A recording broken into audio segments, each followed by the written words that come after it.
สบายดีเนาะสบายดีหมดทุกคนมื้อนี้ก็จะมารีวิวปืนลมงานเวียด3 กระบอกนี้ให้ทุกคนได้เบิ่งกันเนาะก็ได้โดนแล้วบ่ได้มารีวิวเครื่องให้ทุกคนได้เบิ่งเนาะมื้อนี้ก็พอว่างหน่อยนึงก็จะมารีวิวให้ทุกคนได้เบิ่งกันเนาะค่อยเชื่อว่าหลายๆคนก็จะฮู้จัก3 กระบอกนี้เนาะซื้อมันก็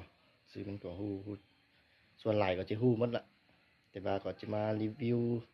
คร่าวๆให้เบิ่งกันเนาะตัวนี้ก็จะเป็นเคส2เนาะอันนี้จะเป็นเคส2ใส่เว้าปรับไนท์เด้อตัวนี้ใส่เว้าปรับไนท์ทางก็จะเป็นทางอะลูเนาะทางอะลูเราก็จะเป็นเราที่เคเนาะเราที่เคองกงแล้วก็ความยาว50 เซนเด้อตัวนี้ความยาว50 เซน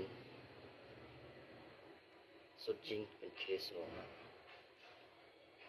งามจังสิแหละเครื่องเกะกรองเลยตัวนี้นะตัวนี้จะเป็นเครื่องเกะกรองหมด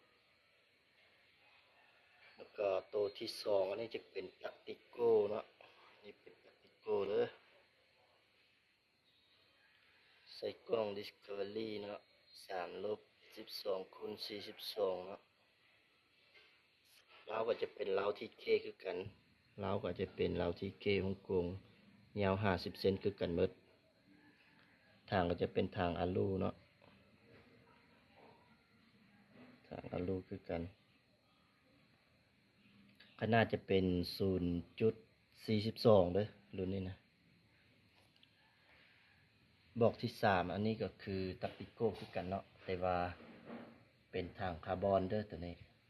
ทางคาร์บอน 0.5S เด้อตัวนี้เราก็จะเป็นเราที่เคฮ่องกงยาว50 เซนคือกันเก็บเสียงนี่จะเป็นครอบตัวนี้จะเป็นสีดำเด้อรุ่นนี้เป็นสีดำหมดคันว่าลูกค้าผู้ใดสนใจก็สามารถติดต่อเข้ามาหาได้เด้อเครื่องมีพร้อมส่งเด้อ